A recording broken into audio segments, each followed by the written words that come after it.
Oh, hello and welcome to this first look exploring session, looking at the Aphrodysial or the Sea Feast by William Percy. He probably has another couple of names somewhere. William Percy couldn't just stop writing names. He would name something and then he'd give it another name, then he'd give it another. There's usually 4 or 5. I don't know whether they are or not. This is one of the last Elizabethan plays that we have as of yet not read. There's only about 2 others left to do, and one of them's also by William Percy. Those who've played the William Percy game before, welcome to a world of weird.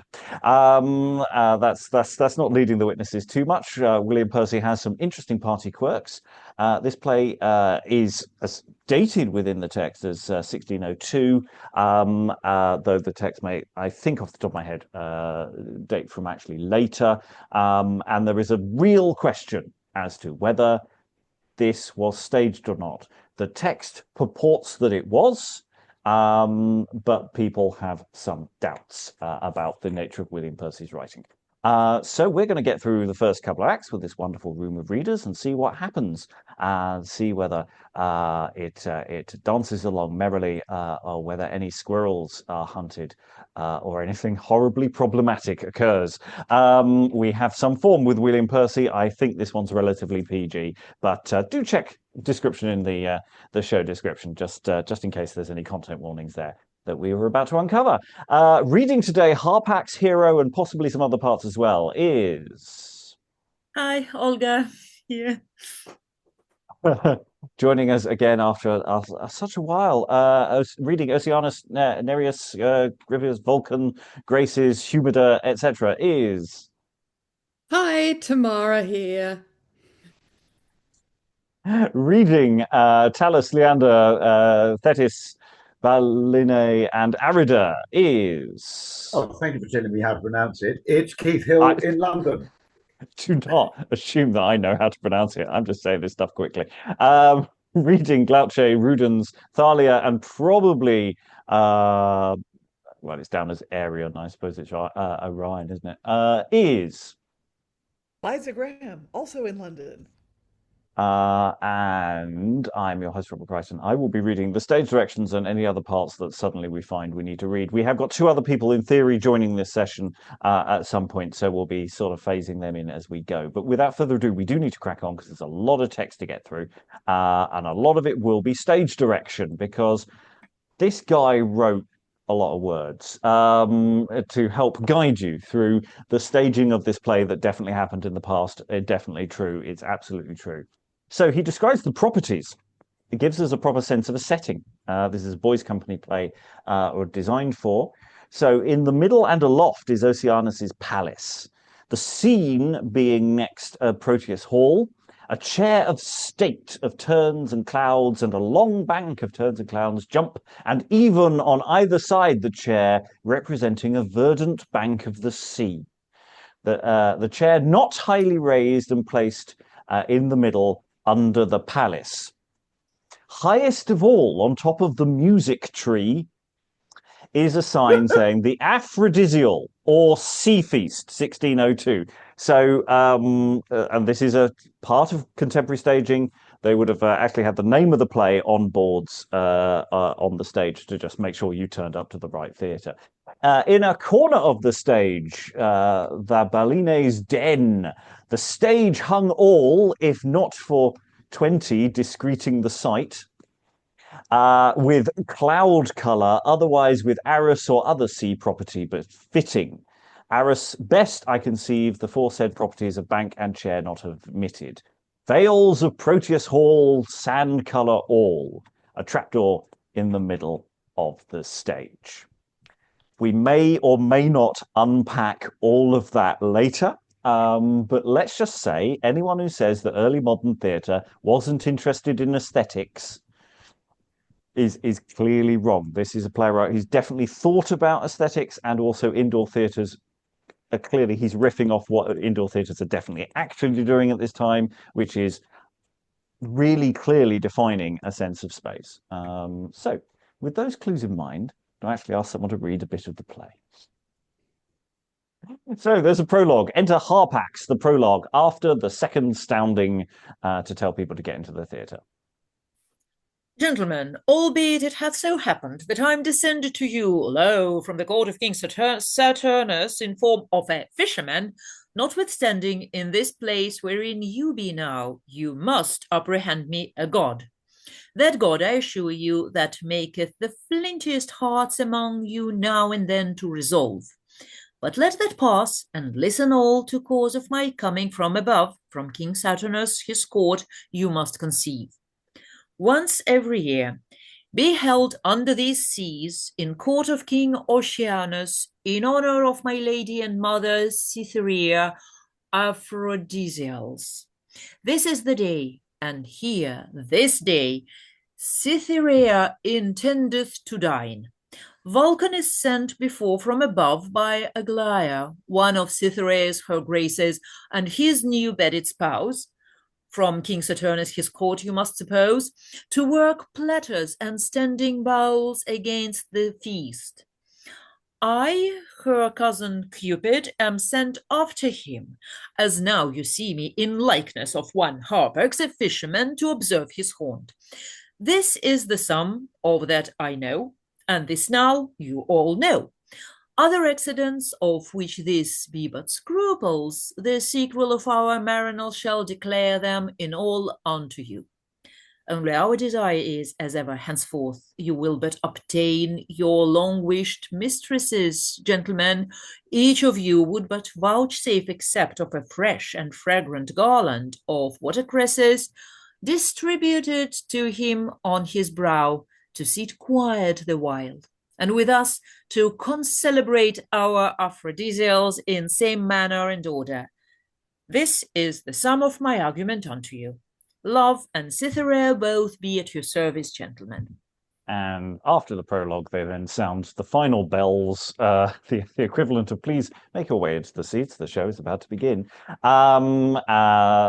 before the show starts. So that's to give you a sense of how this logic monkey dances.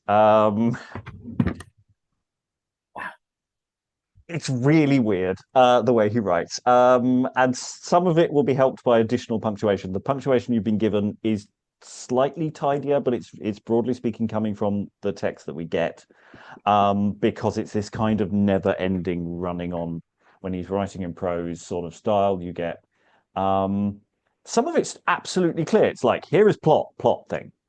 And then it's just these run-on sentences just make you go, hang on, what? Where? Thoughts?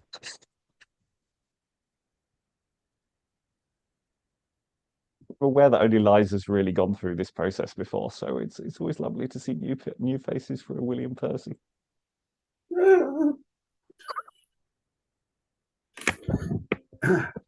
Liza. Mute. Yeah. So this is a boys' company, is it? Hypothetically, yes. That's what it's written for. So Harpax is Cupid in disguise as a fisherman, and it seems like there's some teasing humor there in that speech. And there's also sort of a hint that supernumeraries or other cupids or water nymphs or whatever, might be going through the crowd handing out garlands of watercress for the gents to put on their brow, which would probably only make them want soup. I don't know. Yeah, so there's something very. It's this. He's really aware of making this an event where stuff is happening and visual things are going on, and it's quite playful. You can see what he's striving for. That's why I always like the strivingness of William Percy. I can hardly imagine a boy so speaking their never-ending sentences like this. And how do you make sense of what you are saying? Yeah. I almost want them to like pull out a whiteboard and be like, so Oceanus, Vulcan, right? And maybe even with magnets, like, so Oceanus, Vulcan, and just try and hello Eric, and just sort of trying to make sense of what they're saying, and then you've got this whole, this is the sum of that I know, and this now you all know, and it's like,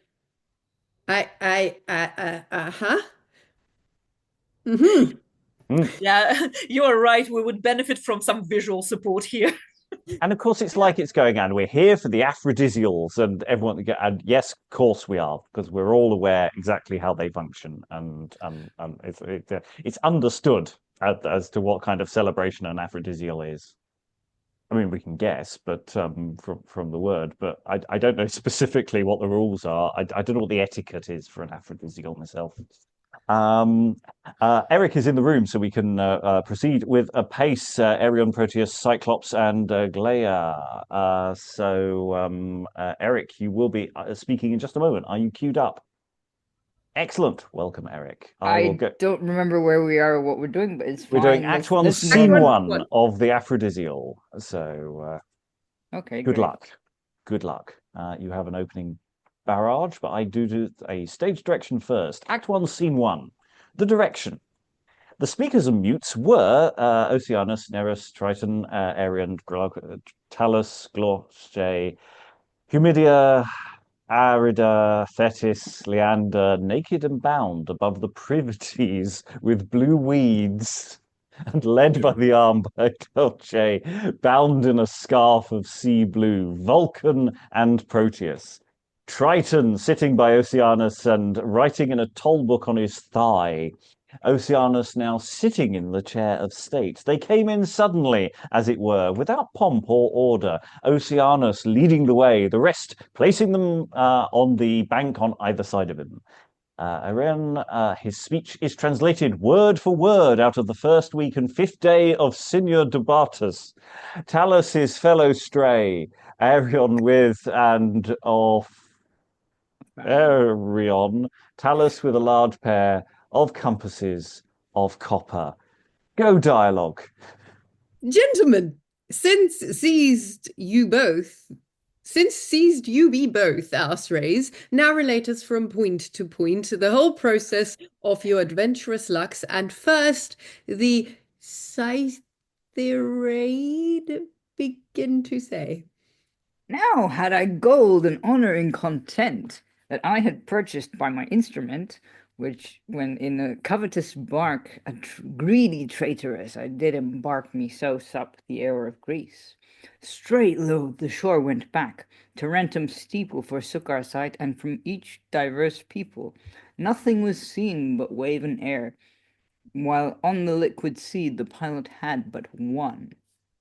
The point and compass to his guide, when soon the mariners, who oft by me hatch more treason than do the waves, than does the wandering wind, stripped my coat, undid my cloak resigned, rifled high and low me to find my treasure, that I had won by cunning of my measure, hailing me which had unto the chain there by to fling me into water.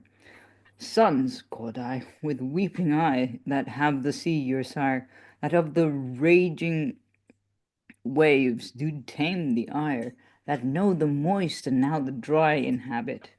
My suppliant voice with words interrupt, I hope not, for this small gold I have to save I scope not. My chiefest treasure existing in my song, wherewith I cherish the maids of Helicon, with conquering foot suppressing human pelf, but to your human selves pray for myself. Only you would not cast your murdering arms on one whom Jove and gods hug in their arms. So may the fair witches of Fare Messini stop in favor of you, their mouths divine. So may the trump of Triton appease the wrath that just Neptune gainst you prepared hath. Alas, though I may not obtain said grace, as I already read it in your face, yet suffer I marry my funeral finger unto the number of my vocal singer, that troops of marine deities at least, admiring the sweetness of the feast, ashore may bring my corpse with tear, and in a heap of ooze inter it there. Strike up, Arion, quoth the felon crew of sailors then. Strike up, and give us now gold and mirth in one. Beating them forth, these twined wires with my harmonious four, the waves so charmed with my harmony, the conjurers lift in one company with lampreys crooked, mullet and shark left off their natural hatreds to hark. The lobster, too, upon the back of Tethys, the thief poor Condril did with love entreat.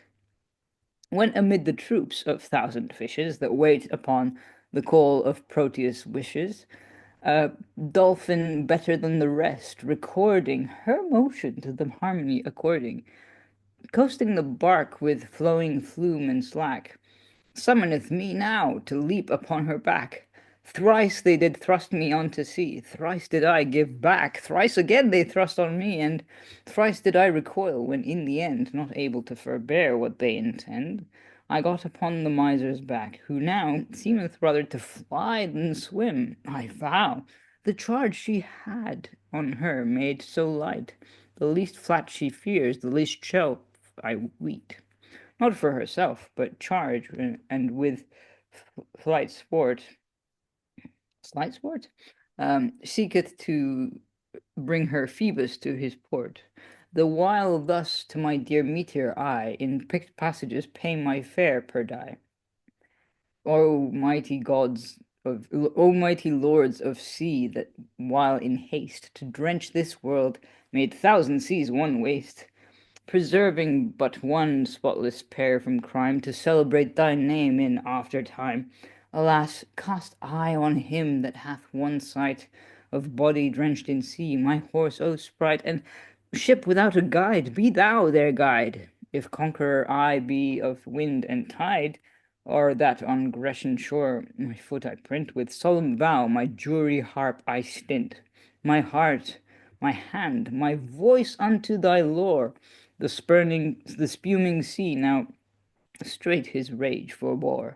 Heavens black before from brow wiped off his tears, and winds changed sudden their mouths into ears.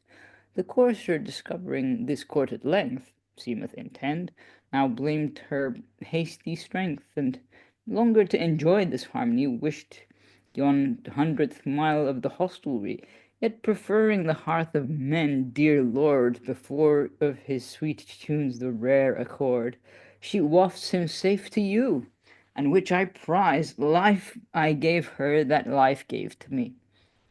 Arion, a strange mishap thou hast scaped, which with satisfactory vows needs must be apaid the gods, but of that anon, while the opportunity shall serve its turn. But now the engineer lay forth his story. Before I fell to this adversity, I lived in the Isle of Crete, and was a famous engineer, Vulcan my father, and my name is Talus. No sooner had I won my 15 year of age, when lo, my sire did bind me apprentice to a man of Crete, high Daedalus, under whom I did so profit, I equalled not, but more excelled him far, and found the saw and needful compasses. He bore me grudge, withal did swear revenge, when, now the Minotaur was born, begot in incest of a bull, he did impeach me to have helped pacify her lust by gin. The king was moved, straight send him with a band to apprehend me sure. The fight was long, and many were the wounds, till in the end, by fortune of the war, the whole was taken, goods sacked, and I hurled headlong into the sea. What of the rest became I may not say. Me, Pallas, wound in arms as down I fell, so brought me safe this morn here where you dwell. The sad stories of your strange adventures have so bewitched the soul of Oceanus that, willing with his heart, he could remit your bodies to the world. But so it is. No loving soul salutes these regions, but pays an usual toll before it parts. Yours 100th crowns apiece, sirrah. Set them down 100 crowns apiece. And it once paid, you may, when please, return to shore till when, being held the Aphrodysial this day within our court, whither at noon Cytherea descends with her white train to judge the pleas of gods and mortals. Eke I give you leave, your liberties accepted, to court and revel where yourselves you please. Leander, lo, whom for his golden hair the stout daughter of Dur and Nereus, Glauce, ravished this morn, he shall not back but wait immortally upon our cup, while she the whiles holds the ambrosia tuss. And so you, captives, see you henceforth tell Oceanus in these seas used you well. We can no other, for he is honourable. Triton, let's see, hast set them down their toll?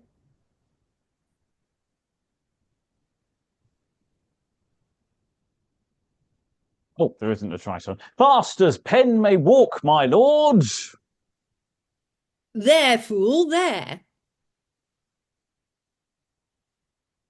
Come, come, my sweet Leander, let us in both. And the lords of each our soul give you joy both. Excellent. Okay, so that was the first scene. Basically, hi, folks. Glad you came. How was your journey? I mean, I've heard the A14's a little jammed, but you know, tell us about what you did. And it's like they tell a bit. It's story time. It's not unlike in form the sort of logic that you got, say, at the top of Dido, Queen of Carthage by Marlowe and Friends. That, you know, we're going to tell you about who we are, and that's very important, except without really giving us a sense of who anyone really is first. It's just like, it's fine for someone to tell you their life story once you've established who they are and stuff, but this just feels like an info dump. And I'm not wholly sure we're going to need to know any of this information. I guess that it was probably taken as read that people knew who these mythological figures were. An orpharion, by the way, is a stringed instrument with a neck looking a bit like a guitar. Oh, right. That's I mean, the two who've spoken so far seem to have fallen from some position of pride, largely through the will of somebody else. And they've either been rescued or given hostage to the gods of the sea, which, considering one of them is actually Neptune pretending to be a fisherman, is... Yes, there's plot to come, I think. Yes. So, it's an interesting way of opening it. Eric and then we'll get into what hopefully is a bit more meat, as it were. Well, also we finally got an explanation of what I mean. Okay, obviously the Aphrodysial is some kind of feast or ritual, but then it's an explanation of like Cytherea descends with her white train to judge the pleas of gods and mortals. So it's kind of like Judgment Day, but not. Yes, it's the play of the weather. It's Jupiter's gonna, talk to all the people and find out what they're in and what they're on about. And except it doesn't fit because like Cytherea is actually like a reference to Aphrodite, so I don't know what's gonna. I mean, I guess that's where you get the Aphrodisial part, but yeah. So let's see where it goes. We had a mention of Leander earlier, but we're going to go to Act 1, Scene 2. We're a hero with a torch put out and fiery smoking. So the stage manager got at the flaming torch before you got on stage and put it out. But it's still smoking. Enter hero. Leander, ho! Why answers not Leander to my call? Leander, I say, 'tis thy hero calls. Leander, my Leander. Nay, then I see Leander's lost. For that this coast these many times I have traversed, still hallowing on Leander's name, and none hath answered. These many times sent shouts, and none returned. Then, O gods, Ops, Vesta, Ceres, Juno, Jupiter, Cytherea, and the rest, pour down with armed arms your full-bent vengeances on this breast of ours. For what availeth her 1 hour to leave Leander once bereft her, even as that sparrow once in Aulis port her chicks devoured before her eyes, at last gave up herself to fill the number up unto her foe. So I, upon the fall of my stout Ilion, do offer, lo, a constant heart, besprent with gauze of blood, unto my raging foe, the sea, unto my raging foe, the sea, I say. For if he had loved Hero well, he would then have wound Leander in his wound Leander in his arms, and borne him safe unto my bed. He would have lain the miser on a heap of ooze, but oh, the greedy gulf hath wrapped him in his moor, and left no bones for priest of Venus' share. I know likewise the water deities. They had but seen Leander on their waves, they would have crowned his brows with flags and sidges, with mints, with watercresses, and with lilies, and brought him so on shore.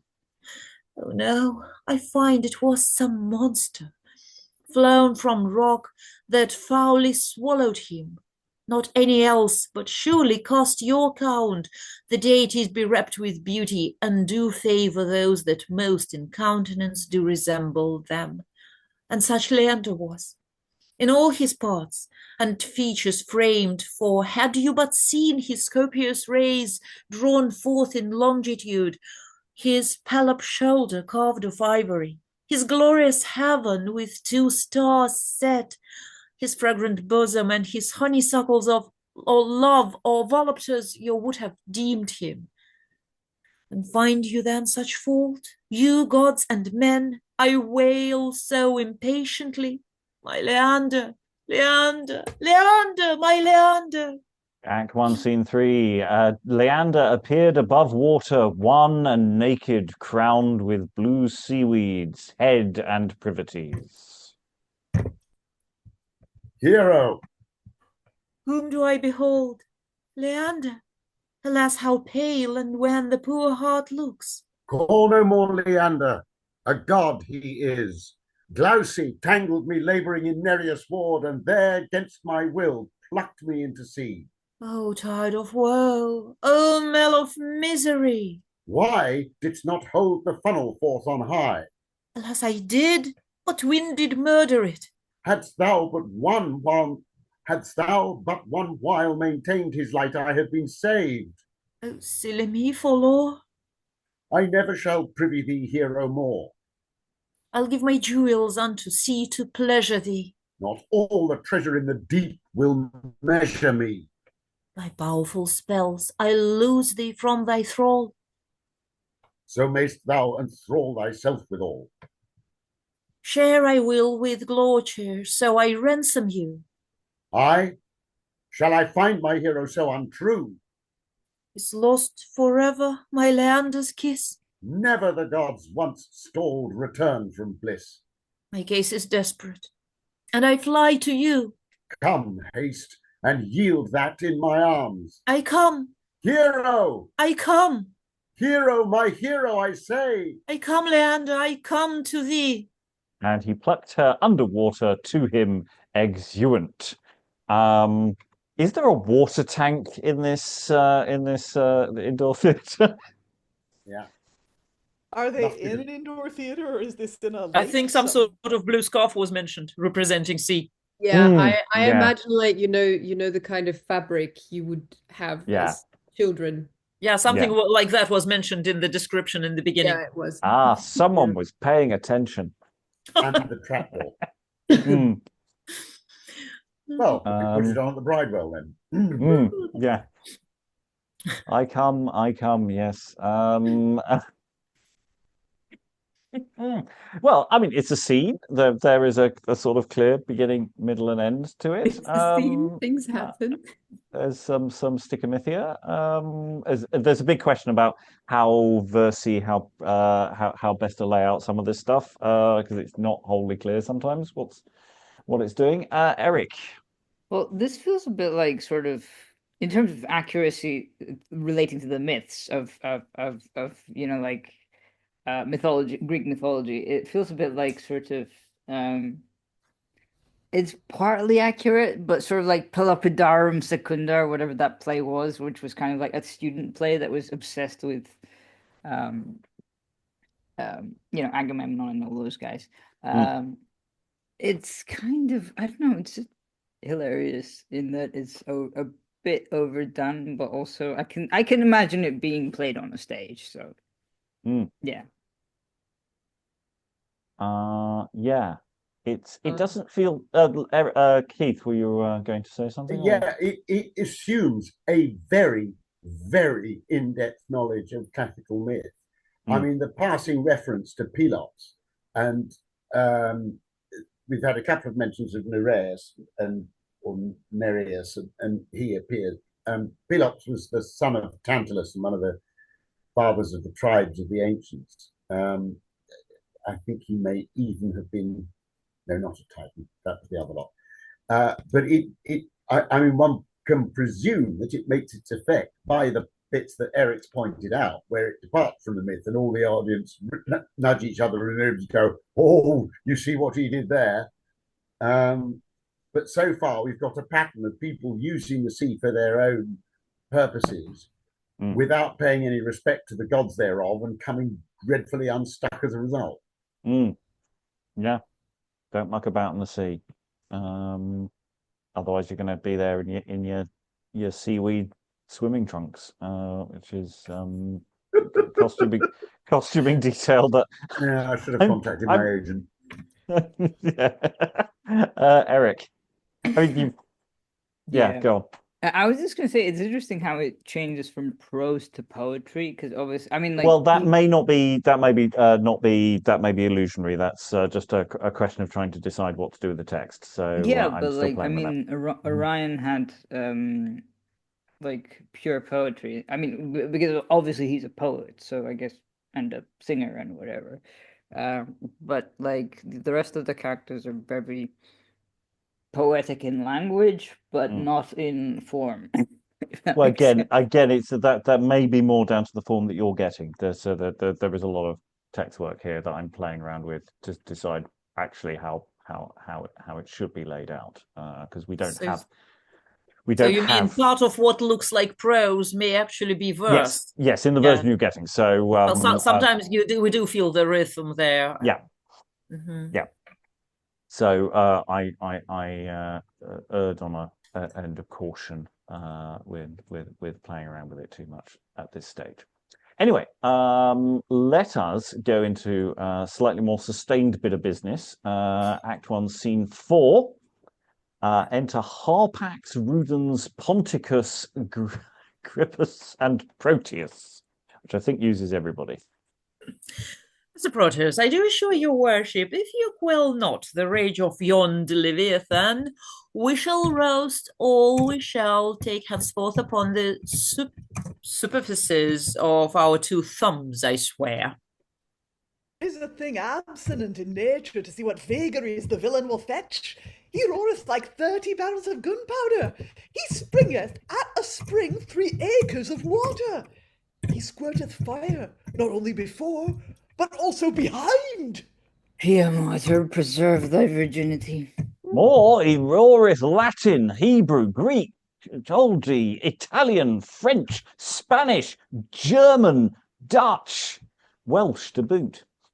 He keepeth the Aphrodysial in his belly. Monstrum horrendum informe ingens qui tot sunt corpore plume.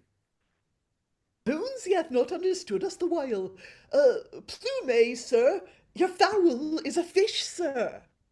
Plume quasi pluvie, for because before he part he shall be plumed. Dear sir, set us a course. Thinkst he will set his dogs on him? To you we become as to a soil. His comb shall be curried. Follow you, sir, he devoureth all where he cometh, like unto your iron mills in Sussex. Oh. I have not anyone there. Describe me the beast, come. Has a head like my father's pottage pot? Oh, the dingly potted mouth? Like a mule when she pisseth. Eyes? Beacons ointed with bacon. Nose? A grater with a whistle in him. Ears? A pair of basket hilts. Bulk? Why, a well-trussed fig, a large object unwieldy as might be a chronicle spanning multiple volumes. Gills? Flaps of an attorney's cap case. Pass over the rest and veil you all forward to his tail now. It is not much unlike to your worship's beard, Mr. Proteus.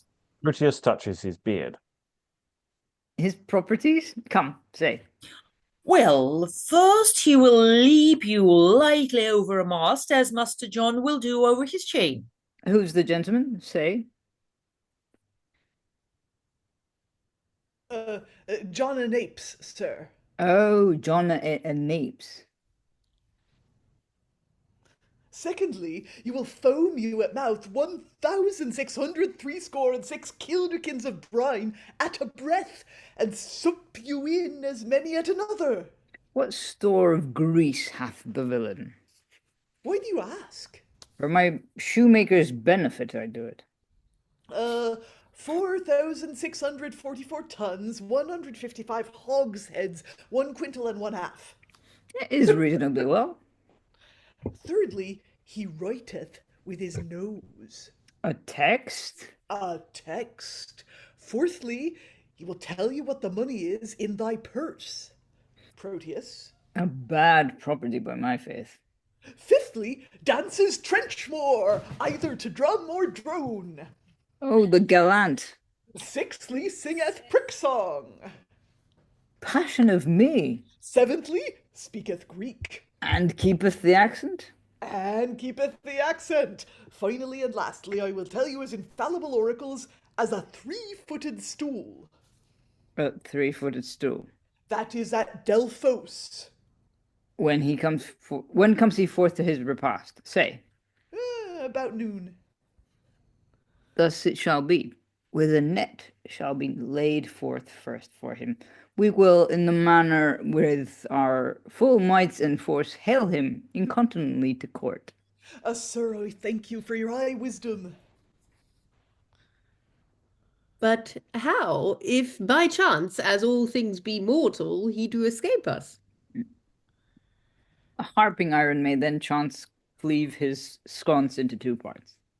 I do easily agree with you in't, Master Proteus. But is this all we shall do about the beast, sir?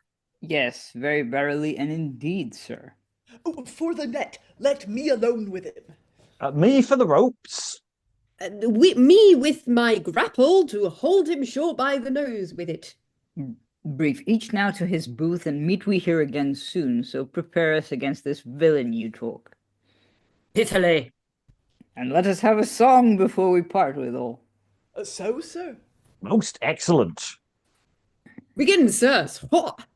Will you buy any seafare of me? Plaice, cod, haddock, or fair whiting, cockles, oysters, mussels, ling, either from gravel or sliming, shall have of each for a farthing, without your further rewarding. All fine. Liza, you're on the next verse. Will you buy any seaware of me that may agree with your palate, that been so fine in the carrot? Lobster, shrimp, sturgeon or turbot, flounder, sole, thornback or herring shall have of each for a farthing, without their further regarding. All fine. Tamara, go on, do the third verse. Will you buy these flight wantons of me? Film nor bone shall you molest, but St. Peter I protest. Conjure of the thick arrest, garnet, smelt, crab, or sweet pouting, shall have of each for a farthing, without your further retarding, all fine. Now come your ways all and follow me. Exeunt, in stately manner and high majestical stalking. That is the best stage direction. High majestical stalking. How do you stalk something in a high majestical fashion? Lovely.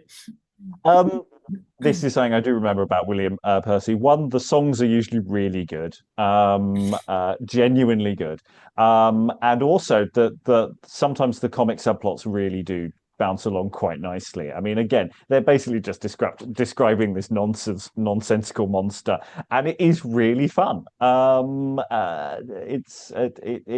again, it feels like a boys' company play in that you've got random sort of servanty, rusticy kind of people who come in, do some comedy set pieces, and then randomly sing a song.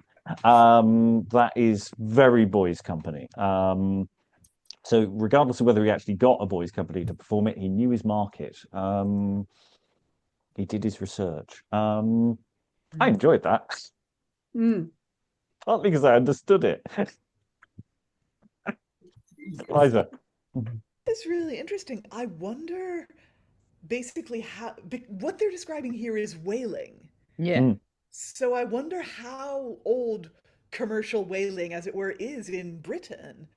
I would have thought it existed on some level, but yeah, that's a good thought, isn't it? Talking about getting him in a net with a harping iron, which is a harpoon, and then a grapple in his mouth, like a grappling hook. So, this is pretty much the procedure for catching a whale, which I suspect is what the Balene is, or the Leviathan. Yeah, that would all make perfect. Yeah, and again, because we're talking about it's all sea-based and it's all that sort of logic, isn't it? Keith. So this is yet another, and of course, what that last song was a series of street sellers' cries, and they are selling the fruits of Neptune's sea. Yeah. So, oh God, it's the infant school eco pantomime.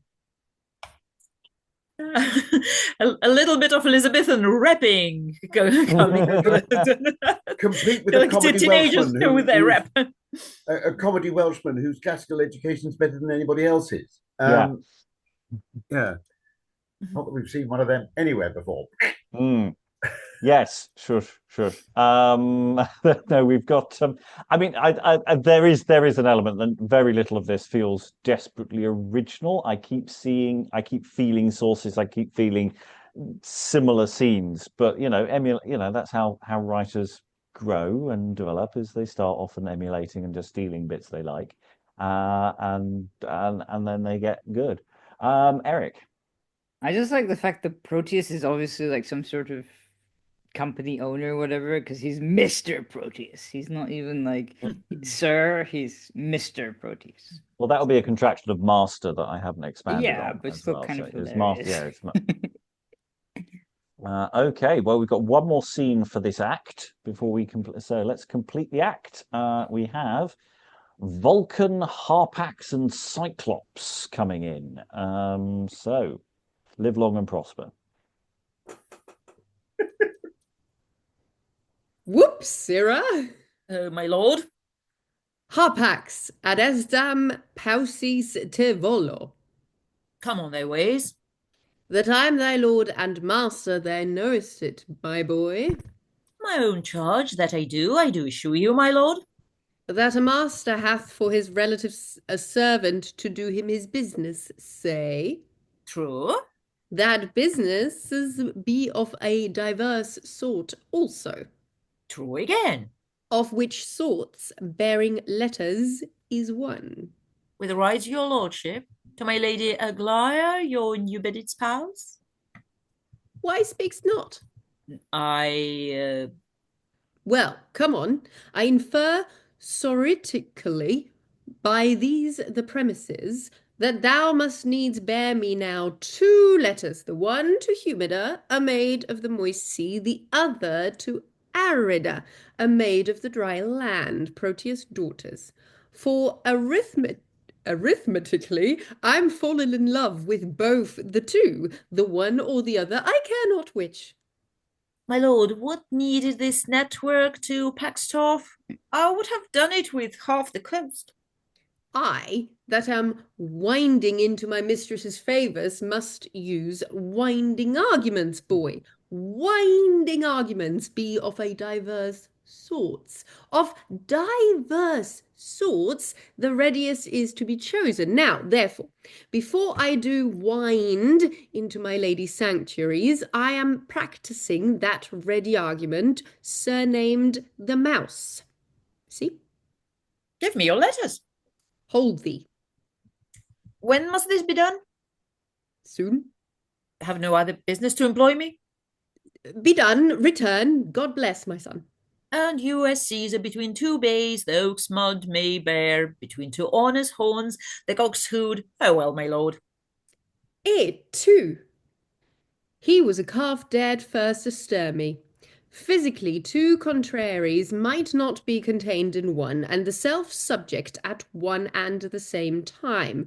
For I, who am a physical subject now, a human body viz, and by a metaphor, as shall straight to appear to you, an apothecary's gallipot, have swallowed into this one pot of mine down one Humida, who is as moist as a plum, and one other Arida, who is as dry as is a chick. So there, as I say, let the knave now thunder thump his cannon, long as it shall please him so to do, against this old trunk of mine. Yet he shall never remove me from the fust of him, for my heart moveth it, my gut plucketh it, and my tongue telleth it likewise. But why shouldst yet be in love, Vulcan? As in everything, like a true chemic, as thou beest, thou dost Vulcan, so now in this Vulcan run back to the cause of him. My face, I do pronounce him bacon, my leg I find lard, but my wit I account worse.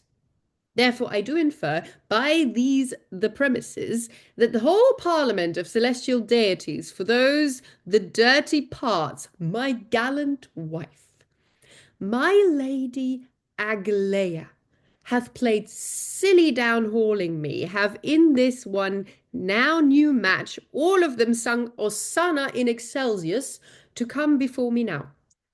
Madam, look to your saddle, madam, for I have charged my pot-gun of defiance against you, madam. Sub audiendum est, by attorney or others, madam, you have sent me before but to work a bowl for you, madam, but I will work him through out upon your pole, madam. Come thou, Nemesis, with thy bit, when I do not anything doubt, but that then I shall very well hit. But hark, as I conceive, Cytherea is now new landed at court. Chambers, or noise, supposed for Pauls for actors, also a shower of rosewater and comfits, as was noted in Christ Church in Oxford in Dido and Aeneas. See other productions. Guns withal and thunder thereto. I must now fall to work, else chance at dinner sweet Cytherea may be served in oyster shells all, else in mussel dishes, in lieu of them to mend her ordinary more over and beside. My lord, my lord. I come to you presently, my sons, I come. Exeunt, and here they knock up the consort. Otherwise, music plays between acts. Trim the candles, etc. So it's like he's seen some other shows, and so he saw this show where they had a shower of rose water and they threw some comfits around. And he saw it in Dido and Aeneas, so he wants to do it here. That seems to be what that stage direction was stating. Apologies for anyone who noticed that I suddenly ducked out of frame. That's because the chair I was sitting on actually just imploded. So, I mean, I can sort of hold up bits of it. There it is. So I'm currently kneeling to continue this. It's very uncomfortable. I may go off camera. So, drama offstage notwithstanding. This is another very good indicator of a typical William Percy scene of kind of non sequitous dialogue word stuff. Like it looks like dialogue, but it's not. Harpax and Vulcan are just saying words at each other, and it's like the shape of a script, but it's kind of not. Whoop, sirrah, my lord, come on thy ways. True, it's Liza. No, I think the joke is that I think Vulcan is just a very slow thinker. He's slow and methodical. And to try and Harpax keeps trying to get him to reply, and he just, yeah, so he's basically saying his own thoughts, this, therefore some other stuff. And I quite like, I thought it was very nicely delivered, and I think it would be a fun part to explore a little further, that this comedy of very slow versus quick. That he's saying, yes, that it's sort of Eccles and Blue Bottle a bit. Okay, I'll buy that. Olga. I'm a bit puzzled with the character of Harpax, omnipresent. He was just now. He was in the scene with the other fisherman, and he's sort of a fisherman there. And now he's with Vulcan, I guess, in his different whatever. Yeah, he's emanation. Yeah, he's clearly more Cupid in this scene, isn't he? Yeah, and he's just coming in doing clown stuff. He's the clown. He's popping in, doing clown stuff, popping out again. I suspect he exited during the song in the previous scene, even though there's no exit indicated, so that he could come straight on here. He also clearly exits after his last line before Vulcan does his big long speech as well. So he's popping on and on like a pop gun. Is he sort of a go-between two worlds? I think so, yeah. But he's also, because he seems to be the clown, it means you can do anything when you're the clown. You're basically given license to just not quite fit in the universe that you're in. So, yeah. Okay, let's dive into and fly through Act 2. We may not stop so often. Act 2, Scene 1. A transcension of soldiers and Tritons with bag and baggage, trinkets and cables, loose and broken, music still playing on the wild. So the music cue during the interval is still playing. Here Arion and Talus stood on either hand of Thetis, not walking in tail of one the other, bending, but now and then unto her. I.e., enter Talus, Arion, and Thetis. Grant me thy love, fair virgin of the deep. To me thy love that in the waters keep. What would not Talus do to sack such roses? What would not great Arion to pluck those posies? Though engineer my father Vulcan is, I have bound in wires 1,000 mistresses. Corridon brown Cestilis winds at last. The sailors sing on shore the storm once past. Like proportion I never found before. Like harmony my heartstring never bore. Thy locks be sheen as sun in morning plight. Thy feet be pure as the diamond's light. Never were heavenly joys on earth before. I deem the skies be of their saints for lore. When gods do meet, they choose their palace here. Thou art pantheon of all heavenly cheer. Happy the man whom first thou makest a father. But 3 times he that first the fruit shall gather. Oh, grant me love, thou virgin fair and bright. Oh, grant me love thou with the silver feet. Oh God, I'm saluting myself. Thus long with patience have I heard your suit, and by your words do find the same as ardent. Yet, if so it be indeed, you make show o't, fulfill one task, and have my love therewith. Oh, what Thetis gives in charge will Talus do. And what she bids, Arion swears unto. That is, I take your bonds, and on the same do thus begin. I have now many years agone a system for my wrists, which long I hold as precious as my eyes. With this I quelled the waves. Wait, hang on, that should be Thetis. Yeah. Oh, wait, no, yeah. Oh, so it is. There's a hard return gone missing. Rectified. Yes. Right. I take your bonds, and on the same do thus begin. I now had many years agone a cistern for my wrists, which long I hold as precious as my eyes. With this I quelled the waves, with this the waves I likewise raised, when at any time I swam the main, raised likewise with this the affections of love. The same I lent one day to Ulysses, moved with compassion on the man past he in dangerous peril was of life, to bring him safe on shore, which, since the time, never my eyes could see it more. Now, if you love me as you say, procure it me, for I have vowed to marry none, but him shall bring to me. So be you gone, I pray, both. Is this your final resolution, virgin? It is, my wisdom and my dainty dear. Wilt not be otherwise persuaded? No. Our virgin thou, dost on shittiness, this to torture me. I will do it, yet albeit I do leave my soul engaged. So thou, the flint-heartest virgin that lives, adieu. And he rounded her in the ear.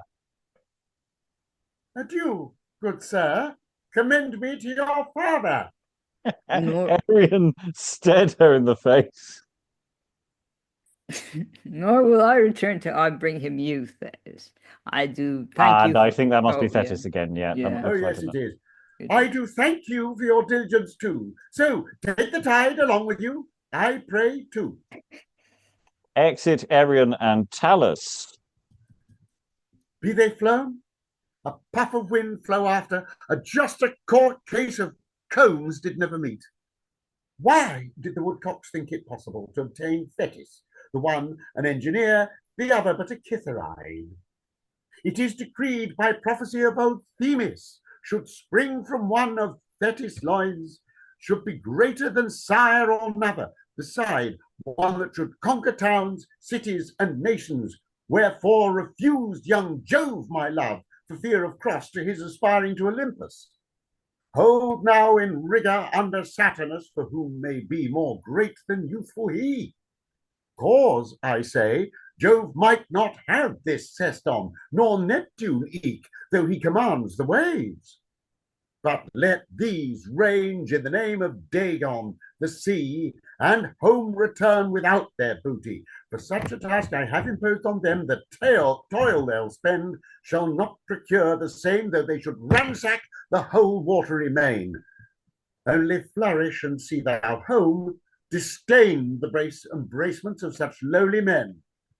But I must attend on Cytherea. And we can infer an exit. Sorry,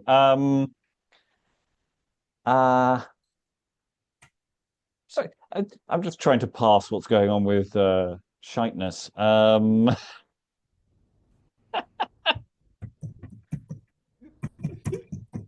It's spelled Shittenesse,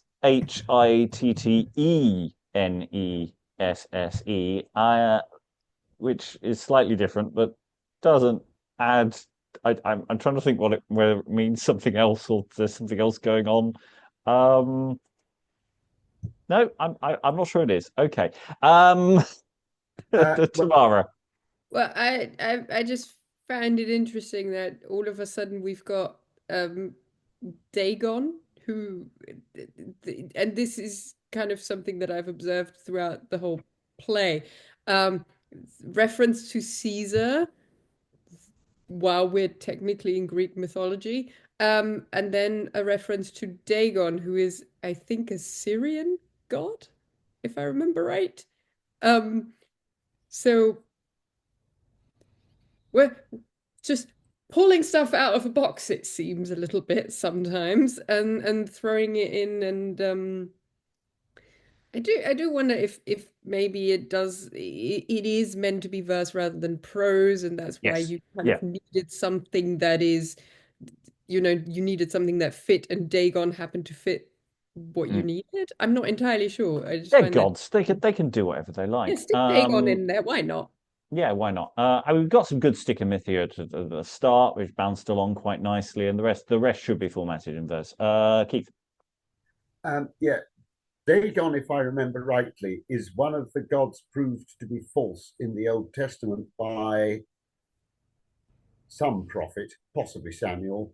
But I don't know my Old Testament well enough, sorry. Thetis, I've just remembered, is the mother of Achilles. Hence that thing about her child will always be greater than his father. Yes, but at the same time, she talks about having lent her bracelets to Ulysses, which I know Ulysses is much older than Achilles, but it's a strange bit of. Well spotted. Mm. Okay, well, Eric, and then we'll move on. I just like that, like, somehow we have all these people who are in love with other people, and they're not really in love or in lust. I don't know. It's just that, like, Arion and Talus are kind of a bit over the top, a bit too creepy. So obviously Thetis is very, very right to sort of go, yes, I will not mingle with these lowly men. I will go pursue other things. But I mean, just like the bit about he that first the fruit shall gather just kind of made me cringe. Although it's very typical, I guess, of this period. And well, obviously before this we had Vulcan, who was in love with two women earlier. So Yeah, what I like about Vulcan was, he wasn't that fuss switch. It was like, I'll have either of them. I'm in love with them both, but one will be fine. Tamara, then Olga. I just put it in the chat. I quite like Thetis's speech here, really. There's something quite funny about, she's finally gotten rid of these two, and then she's like, how dare they?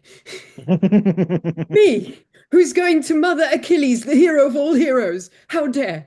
Yeah. I quite like that, I have to say. Along the same lines, actually, I just wanted to note I like how brilliant this scene is rhythmically.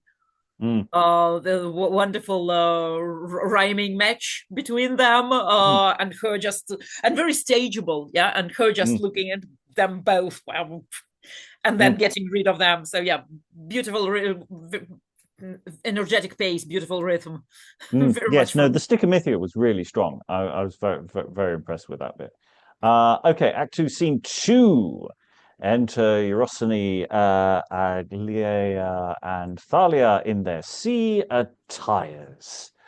Aglaia and Thalia, lo and see, we be now happily arrived all at court of Oceanus. Had we but little, however, stayed longer on sea, we should not have celebrated, I was, Cytherea's Aphrodysial this day. Oh, gods, what a storm hath been raged this morn! I think my sweet lady Cytherea be moiled as well as any of the three. I never beheld in days of my life such surging waves. Euphrosyne's to have beat so against ribs of our shallop, I assure thee. I persuade me some marine deity hath assessed some fair paramour this morn, so that they, struggling both for the mastery, they have raised this sudden storm we endured. Well, I do believe thee, Aglaia. For what might be cause be, I pray now, that my Lady Glauce, who is but a sunburnt imp, you see, should deck her as she were but now going to the game? Oh, I think my sister Aglaia and she have laid a wager whither of the two shall bear the bucklers this day for bravery. I find her so affectionately long for the chuck of her sweetheart Vulcan. Oh, goodly lords, why not for my sweetheart Vulcan?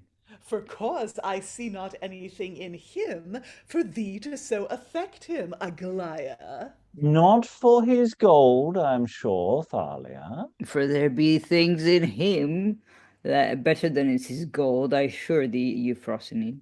But what, I prithee, say, sweet Aglaia?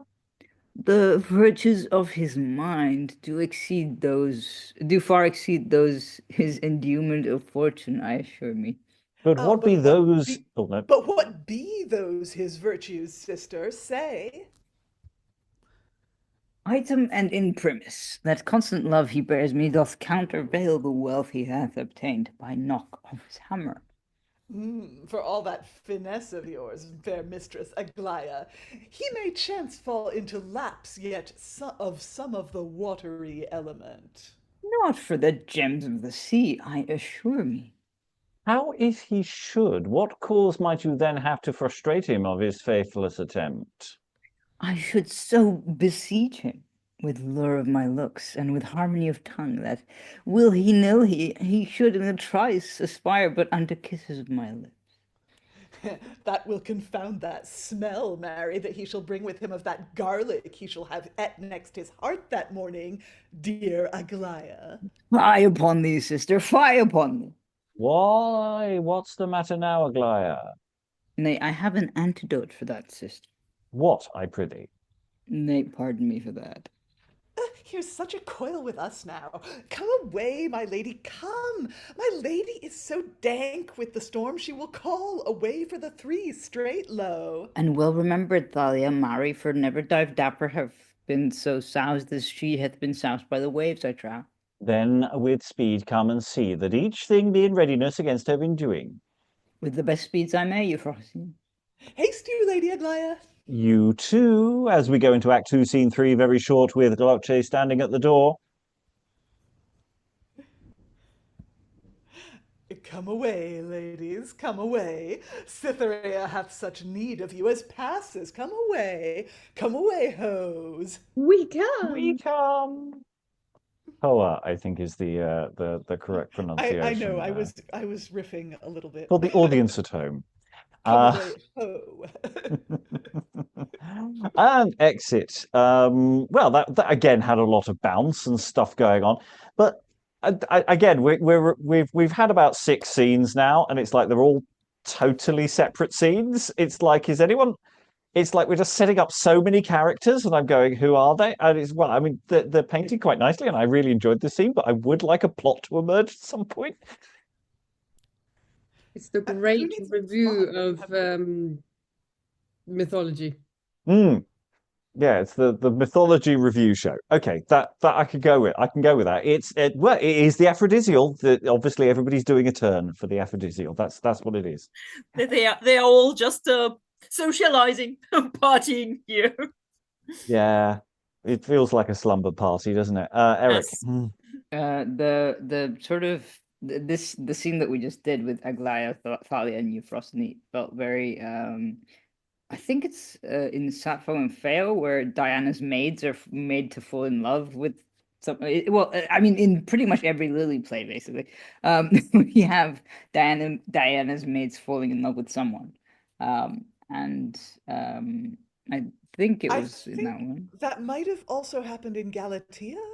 It happens in every single Lily play that Cupid is in. Yeah, the idea that it's the kind of thing you see a boys' company do. Yes. Yeah, it's definitely that sort of, and you've got like the girls gossiping about the guy and that kind of thing. It's very, I don't know, it feels very modern as well, sort of. Yeah.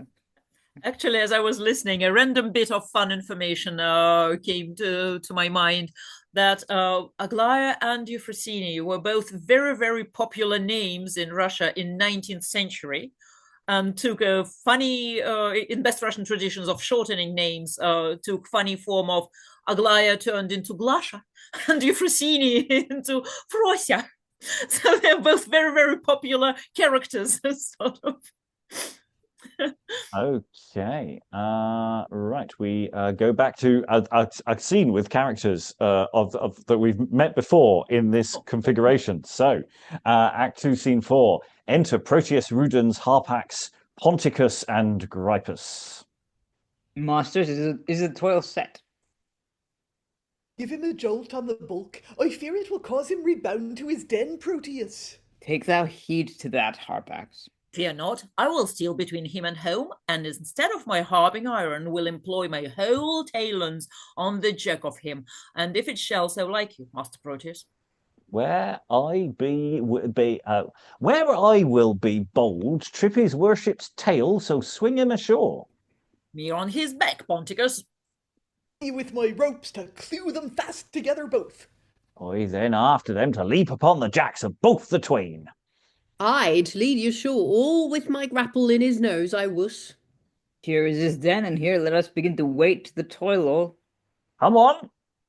He is not to be had by sword or by cord or so soon, therefore, alium vitam alias mores tempest postulat. A fresh barrel must be set on broach first. Can you make faces? Say. God hath made each of us one face, and we can make no more than he hath made us. Neither so nor so. Can you squint? Can you gloat? Can you grin? Lower, leer, pout, pouch, strut, stare, skip, and squint, Simu? Oh, we have practiced the matachine since we could scroll, Master Proteus. Why asketh your worship? Possible the villain hath some privy token by the which he knows his friend from his foe. I understand you. Making thus several antics on him, we may chance so hap on the friend's token, so entice him forth his hole. You have entrapped me, Father Gripus. For squinting, let me alone with him. Me for strutting. Oh, me for gloating. Me for all of them. Self in one instant I do verily vouch to you all my masters on. I to interpret the tongues. With all but to remember tell him we be your worship's antics too, Master Proteus. I will remember it, set masters. Next scene has the entrance of Balene or Balene or whatever to the scene. Who is currently muted, so we cannot hear his wonderful dialogue. Still muted. Yes, we are. Right. I do prophesy the coming hither of rogues. Your friends and servants become take measure of the capacity of your scorn, my lord. Know you, sir, this token, huh? Or this. Or this. Now this. Lastly, sir, this. Thus far, but they made the faces. The apes of Katea may not remove his resolution. I do now perceive him well. I will send you tokens to Lucifer all. Why, pray be not angry. The Greek is villainously slipped since coming of the Turk. We only desire your lordship's rules for the making a grammar whereby we may restore her to her better health. Nosi seoton. Greek, by our Lord God. What said he, Proteus? Know you Shafton? Lord, sir, he was a categorical knitter of nets, as was any in Cyprus, I was. A categorical knitter of Cyprus caps he was. If you abuse the wives of Cyprus, sir, we'll behold play upon your whistle, sir. Grapsalv ton crypton coli kixini coxini cupton grapsato ton religo para bimba para bom para bombos. What says he now, Proteus? Ask him thou thyself, Rudens. I believe it be the language of the damned. Possible, for it is a wicked, detestable, and most damnable language. I pray you would turn your mother tongue into a cypress grape cut. We must consider her, whether she be scurvy or no. Grasp, gripe, kick, coal-cutting comb. I come on you with a bee and a boat and a bum. A most scurvy she's, I do promise you, sirs. I thought the great basilisk had been on fire, he rattled so in the throat. I do assure you all, my masters all. Well, ram hicon ragne. Welsh by the Lord also. What I prithee said he? He'll tatter you to rags all. A most lousy infliction it is, I wuss. Now shall see me play noble queerers with him and run this his gutter of perdition straight. Here he squinted. Please you, my lord, taste a pippin, huh? Ne mange point, je vous remercie. Says in French, he shall be mangy with it. Will you none? No. It says 'tis now high noon. I understood that, Proteus. Quid vobiscum in a nebulo? Proteus, he calls thee knave in Latin. Sir, you lie, for albeit I be master of Oceanus, his antics yet know that antique Persians be ever men of greatest account there. Displease not the beast. If it were not for shame... Thou lay siege to the rock with my fist, Proteus. I will be quiet, but... Be quiet then, and butt at him another whiles. Well... Before we shall take our leaves of this Babel or Tower of Confusion, no, sir, we become just a bowl of your wisdom.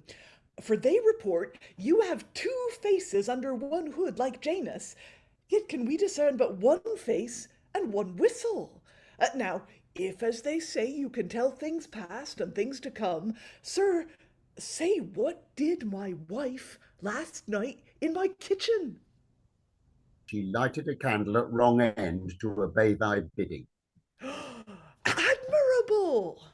I went yesterday to pick oysters for Oceanus, his dinner. Say what befell. An oyster gripped thee by the nose, Gripus. Just as a pair of shears, I assure you. But what now for me, sir, I pray you? A shark hath bereft thee of both cods, Ponticus. You lie, sir, verily. Saving our quarrel, I have 2 daughters, 2 wonders of their sex. Say, what shall become? Cynthius amia redimitus temporal auropocula Castaliae plena ministret aquae. Glue thy cloven tongues and answer me in one. What shall become my daughters? Say. They shall marry within to thine antics, Proteus. I never thought other of them notwithstanding. King Saturnus, what shall be his destiny? Say, I pray you. She, his wife, shall beguile him in his accounts. My lady Thetis, too, what shall her lot be? Say. For 24 hours be run their courses. She shall sing a new song, full well though I know it, sweet gentlemen mine. Now for once more for the token. And he makes the horns. But, my master, what today shall be his fortune? His wife shall take him by the beard, I suppose. Sir, I give you thanks for the 3 right heartily. Not the apes, as I said before, of Catea may remove his resolution. Please, your lordship, now come forth, receive the wine in our hands, say. Pardonnez-moi. One wrench of your back, as also but one swing of your tail, will bring you thither straight. Full well do you know so, sir, I believe. Monsieur, je bois que l'eau. Oh, hang thyself! It is thy destiny, Rudens. Since we cannot hit the sign. Every almanac will tell you. What course is to be taken now? The remora or torpedo have possessed me, I see. Lift the 2 hind wheels, man, and wind forward lustily. Ha! Hagee, draw! 1 ounce of galbanum, 3 of mithridate, diacostin 5, dialeca 6, calamus aromaticus 2, hermodactyles 1 scruple, diacolumentum, diacaparis, diacurcuma, diaphenicon. Now runneth he as he were greased. What the pox art ambling on, sirrah? I'm numbering these the drugs I must take into me first. Art as quick as thine antics, Proteus? Thou slow as my calves, Rudens. 2 ounce of it, I have it, and I have it. Now everyone to his booth, and meet here again as we have now done, and with instruments and with tools likewise. Agreed, for by then I shall have got a drug for his lordship. So well, I'll look unto thy tail, ho. Harpax, come along. Ponticus, go on before I will follow you. Everyone exits apart from Harpax. Now, my masters, all observe me but you. I must contort the whole engine I have against my polt-footed master, his blockhouse now. For behold, I have, according that the commission was given me by my cousin Aglaia, perused his letters, which such pure stuff they be, it is not possible but that as pure stuff thereon should follow. For let me but consider what I shall distinguish in them the chiefest. Here be crooked letters, crooked lines, crooked orthography, crooked invention, crooked indiction, crooked all. Wherefore, in brief, that I may but in countercambio not deal so indirectly with his honour as he hath done with himself. I will first and foremost deliver his letters to be superscribed, then immediately will return to my fellows, after to begin that pageant upon him which I have now on foot. But lo, here in pudding time they come. And exit in time for pudding, apparently. So, yeah, it's following up from the previous scene. There is a sort of progression. It does feel like it's starting to hint that it's going to intersect with the other plots of the play. So I'm starting to feel like I'm on slightly firmer ground. I'm not quite sure what Balene looks like, because, you know, Is he genuinely some sort of giant mythological creature, or is he just some guy? I also take great offence at the idea that Ponticus has lost both cods. A shark did it. Yeah. So a lot to enjoy there. A lot that seemed awfully familiar. The whole language game thing. We've had that somewhere else, I'm sure, and I can't think what it was.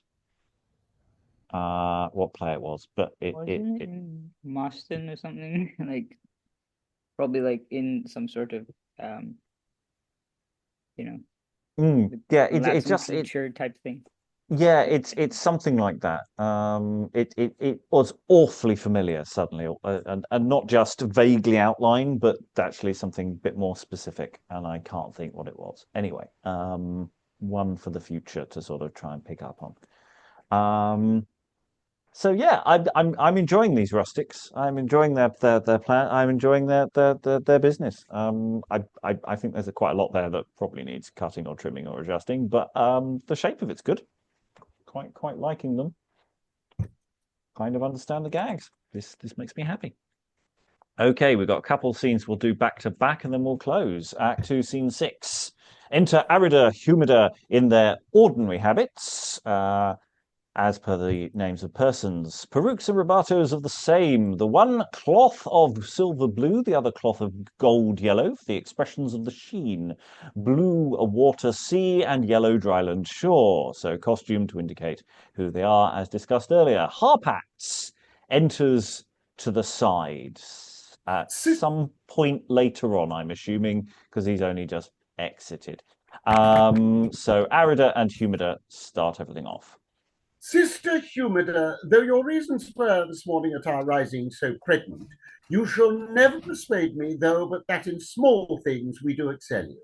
I tell thee, Arida, in each thing the moist is to be preferred before the dry. Inasmuch, man, some philosophers have affirmed him the element of all. But let that pass, and tell me, how sits my wire, sister? Passing well in my conceit it does, sister. But how this jewel? Well, but how blue doth your band look, Barbara? It looketh of the virtuous complexion colour, honesty. Nay, but mine of the jealous complexion colour, verily. See, here's one doth observe our talk. Whore. Ay, by my troth, does he, whore. Let's question him, dear sister mine. Agreed, i'faith. Come. Fair youth, hast anything to say to us? Yes, madam. What, I prithee? I'm to deliver each your ladyships a letter. From whom? From my master. Who's thy master, sweet? Vulcan. Requireth he an answer? Yes, madam. Immediately. So, and shall like your honours. That's a pretty boy. Come again, but by and by shalt have them. Adieu. And you, madams. And we can infer the exit of Harpax. Here they read their letters to themselves. Fourth. Poor rogue, sirrah, in good sadness, la, shall I hear thy letter? In recompense shall hear mine. With my whole heart, good sister Humida. List now. Moist Humida. Moist as is a sponge. I have fed so much on the crust of thy soul, it lieth on my stomach heavy as does crust. Wherefore I do adjure thee, wench, by all those the potations in our childhood we have been both together at, thou yield up to me thee now my concubine, that I shall obtain thee, I do observe, by the days. Then, Humida, but briefly list to my device. Whereas thou, being the water, I the fire, we shall never agree, for fire and water, they say, will never agree. By much feeding as possible I will engross me for thy love, in that the airy element, by the which mean I shall not only gather being now, but a scrag corpulence, but also we shall then commix both us, so the better our two greases in one, which possible I may not now so do for want Thine never, if not for one night, Vulcan.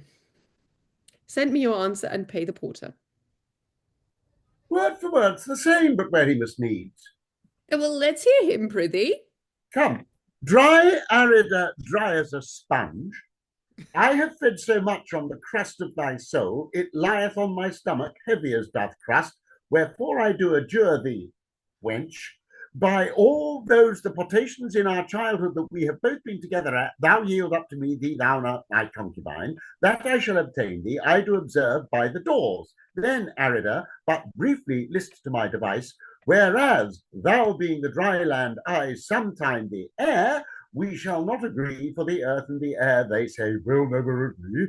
I am determined to come to thee anon in my glory of fire, by the mean of the which, even as the heat of my fire shall allay the cold of thy earth, Arida, so also shall the cold of thy earth allay the heat of my fire, Arida. Thine never, if not for one night, Vulcan, send me your answer and pay the porter. Has the god's head no other work, his foppery on but us Oceanids, but us wise Proteus daughters? He that says Thetis shall have a son greater than be the gods of Olympus. Ha! How shall both us thoroughly be revenged on him, sister? Say. Let us but metamorph us. The dry land into sea and the sea into dry land. We shall perform upon him a right ridiculous jest, sister. I understand you, but when shall this be, say? Soon. Between the 1 and the 2 after dinner. No better hour. So be it too, but go we now in both, allure him on with our letters, sister. Agreed. Your song, sister, first of the moist and of the dry, I do beseech you. Say. And they sing, and it is laid out who sings what. Ladies, resolve us this one doubt, which both we be now about. Whether the two, moist or the dry, do better with you agree. The woman that chooseth the moist may not other of other foist. The dry, it is not any lie, will nurse us no jealous eye. The moist, I do very well know, never do we say, oh ho. Unto the dry, I wis, we say, till soon keep your kiss. How should we by the moist learn, whither we but little earn? The dry will say to us again, try again, there is no pain. My good man, if he but abound, I breach him for it sound. My husband, if he wax too dry, I restore him by cookery. The moist will refresh us to dry, and poop us all the connive. The dry will bait us much of ye, and save us too nurse money. Now, ladies, resolve us our doubt, which we both to you put out. Whether the two, moist or the dry, be to you a better fee. Sirrah, shalt see the fool rightly anon. He dress in his colours all, ye faith. But come away now, and follow me to court to dinner. I follow you. And they exit. And once again, William Percy's songs are always great. I mean, they're ridiculous and we'll just scoot past the obvious steal here, but it's a very well executed steal, and it's nicely done. And the song's great. I love the song, and just the whole moist dry thing is just licensed to print money, frankly. Guys, I just wanted to say goodbye. I'll run off. It's almost midnight here, so love and kisses. Hope to see you soon again. Yeah, bye. Thank you for a wonderful bedtime story. Lots of fun. Bye. Bye. Okay. Any other thoughts before we move into the final scene? Keith. I don't know how much we know about Percy. I mean, I know he was the son of the Wizard Earl, but He seems to have a very good grasp of regional dialect, but his language, stop me if this has been said in an earlier session, seems to be very, very old-fashioned compared to other playwrights of the time. It's as if he's writing sort of cod 15th century plays almost. Well, yeah, I mean, the form is modern, but you're right. There's something about his syntax. There's something about the way he's writing that is just weird. It's genuinely weird, and it doesn't seem in step with anything else or anyone else, which is why often we've said with previous plays, it's not just a matter of dramaturging or just cutting. You kind of have to translate some of his lines to make them sort of flow in a way that fully makes sense. There's something very odd about his writing style, and I think he is reading some really old texts. There's every so often I just go, this is feeling very weirdly John Haywardy, who's the better part of a century out of date. So yeah, I'm not surprised if there's something like that. Tamara. Well, I was just going to say, but also there is something incredibly modern because the way these two just went "ho" at each other is almost Mean Girls kind of, just language-wise, or the shittiness. Yeah, and I'm still not sure what that line is doing. No. The Graces are earlier. The Graces are absolutely Mean Girls. They're like, oh, that storm, it wrecked my hair. Yeah.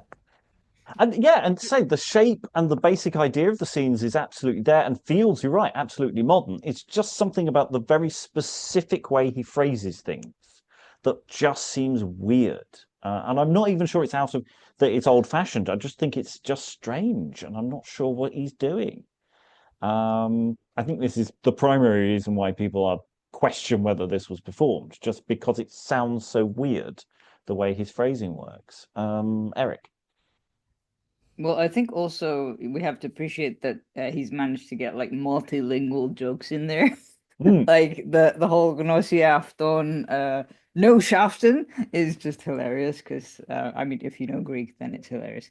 But it reminds me a bit of like Spanish tragedy, where you've got like that translation thing going at the end with Geronimo and Belimperia performing like that very strange play in different languages.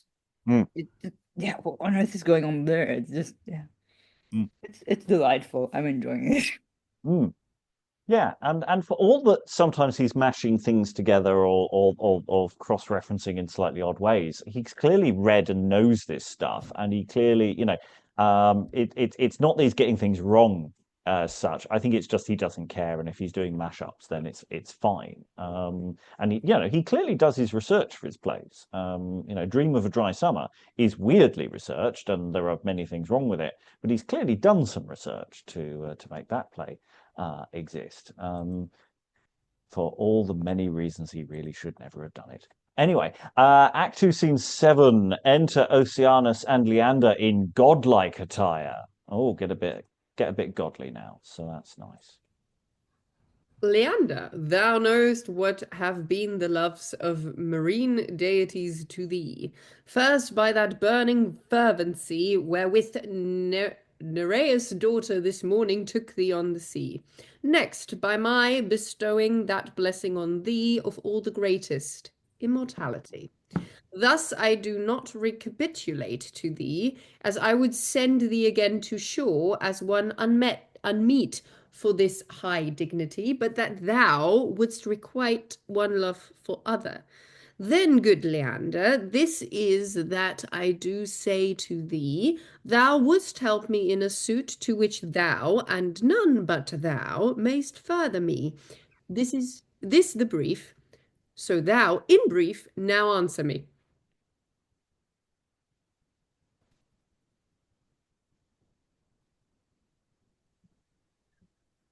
Sir, what needed these protestations unto that man that loves and honours you? Your bounties be to me as leaves that fall in the harvest season, or sports celestial. Then boldly say your mind, if anything it be in compass of Leander's power. Come, must have thy oath too. I will, by Jove.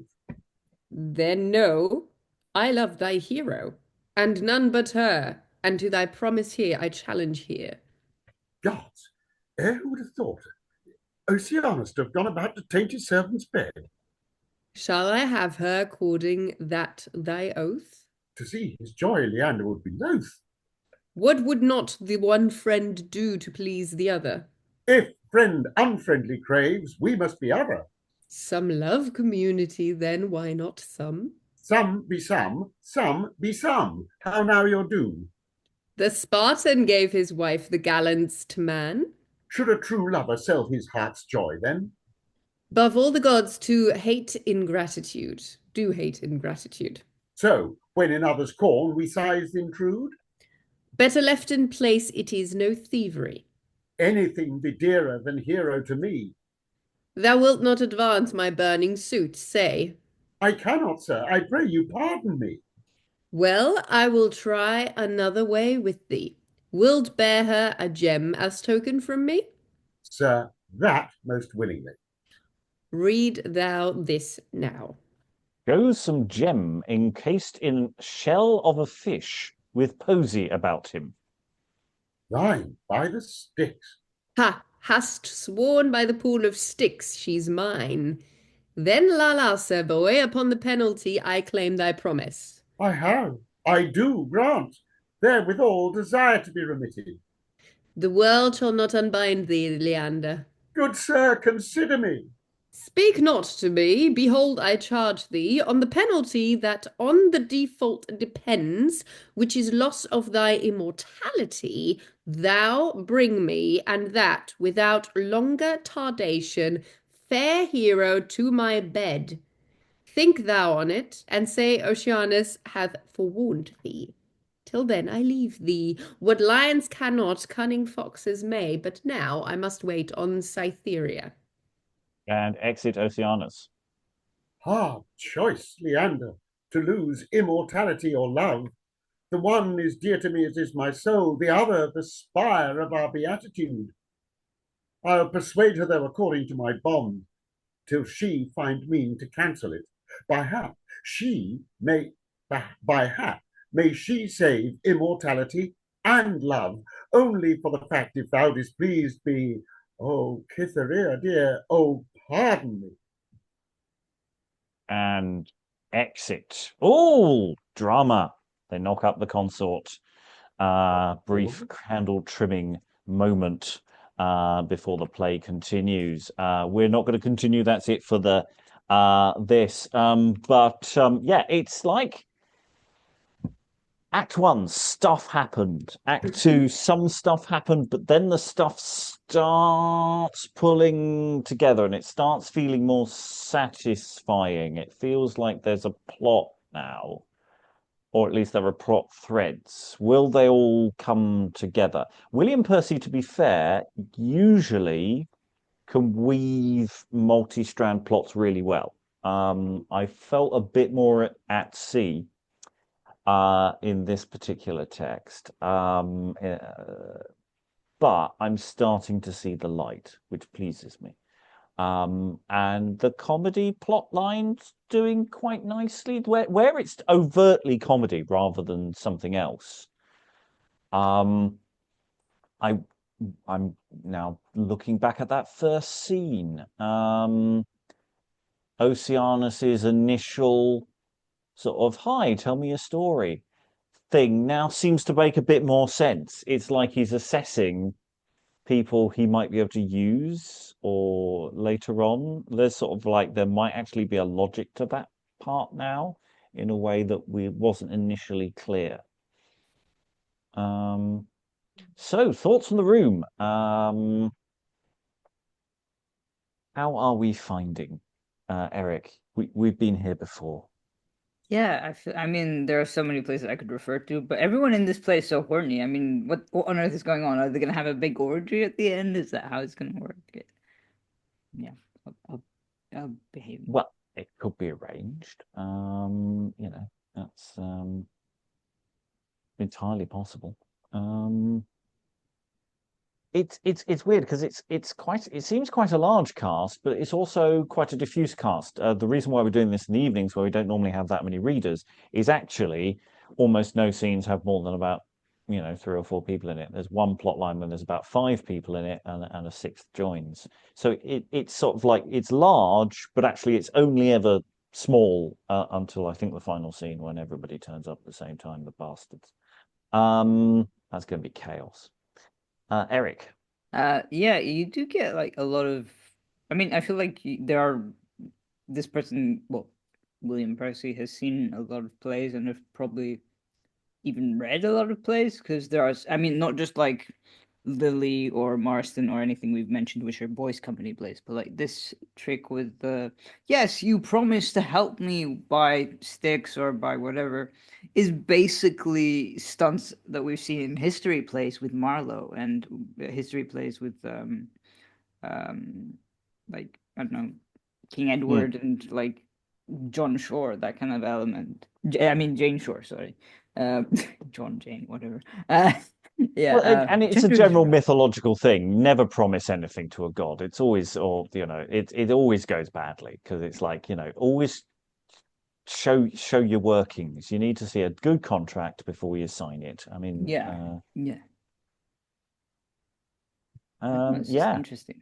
How many plays? Tamara, any sort of closing thoughts on the play so far? It does feel a little bit like fan fiction, doesn't it? From that perspective, that he's throwing tropes that he knows and characters that he knows together and whirls it up. But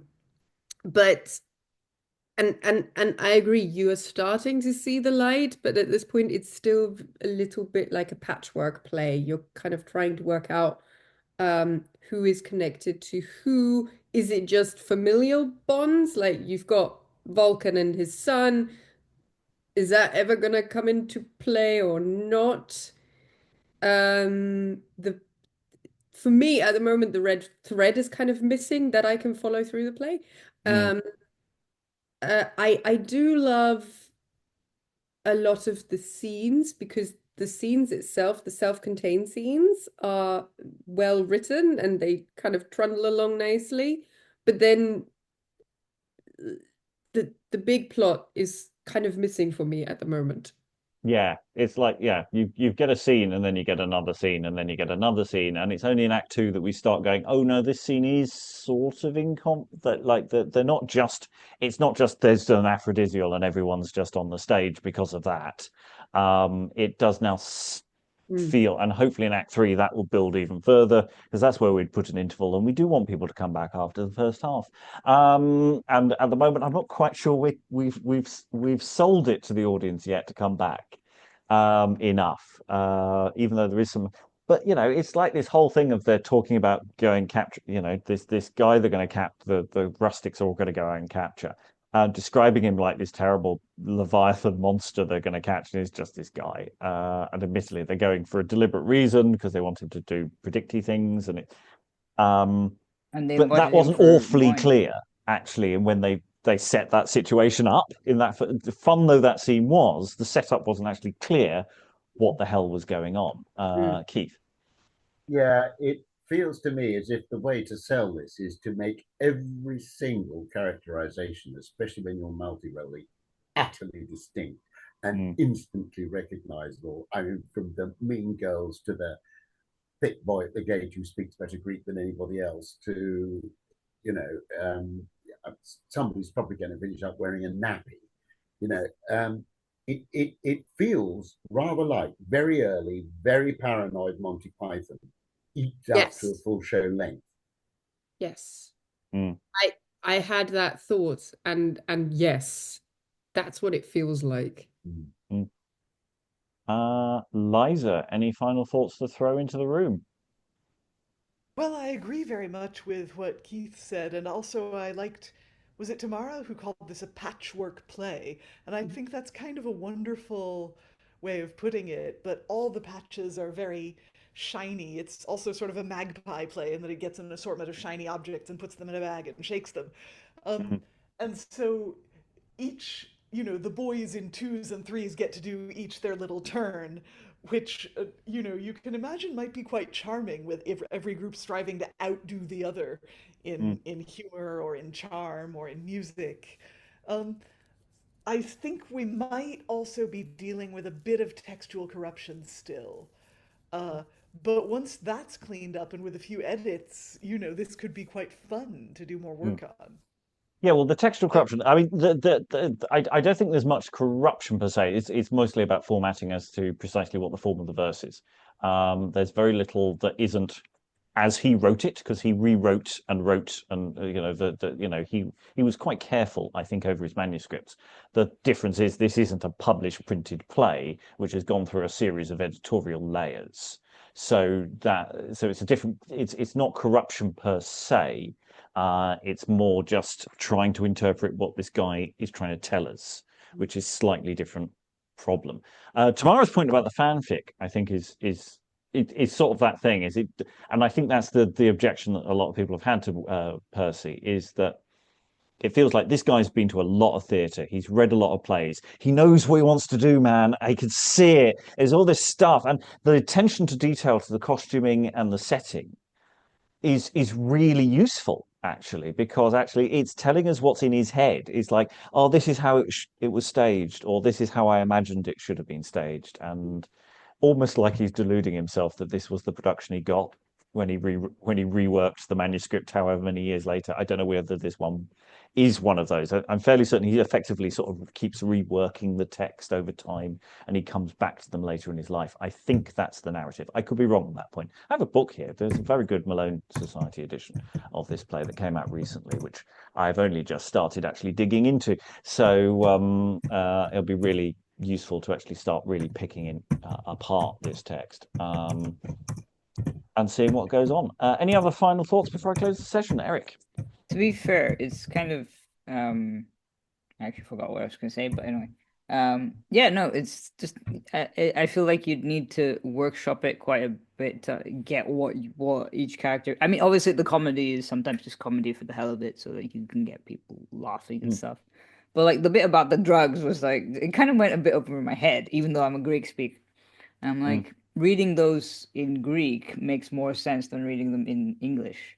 But they're not drugs. And why would he take drugs if he's trying to capture someone? I don't know. It's just... And they invited the guy over for wine and dinner. And will you please come for dinner? Just, yeah, I don't know. It just seems a bit... You need to clarify what on earth is going on. But it's fun. And I like it. And I want to do more. And there is, I mean, what's happened so far is also reassuring, in the sense that with other Percys, we felt that, okay, there might be a play here, but we'd have to do a huge intervention to the text. Here, I'm feeling, okay, there's a lot of tidying, there's a lot of cutting, there might be some shaping, but actually the individual scenes we can workshop and play with, and I'm not going, I need to do a top-down rewrite. Which, I really liked bits of the fairy chase, because it was largely, there was this plot line about hunting squirrels, because squirrels are the noblest beast that you can chase. Ignore deer. Nobody wants to go after a stag. You want to hunt a squirrel, mate. And the guy at the end, then, and it's a really good plot line that's just absurd and lovely. And then the rest of the play is a bit of a mess. And it's like, oh, I want to save this bit. Whereas here, it's sort of all here. It's just, will it resolve itself into a coordinated plotline? Is it actually very clever, or is it just some stuff? And we won't know that until next session. I remembered my point. Sorry. Yeah. You remembered your point, Eric. Yeah, it was just that, like, I like how he manages to describe the costumes in less than 10 lines, because, we have the sort of contrary problem with Johnson, where you've got, like, he describes everything down to their socks.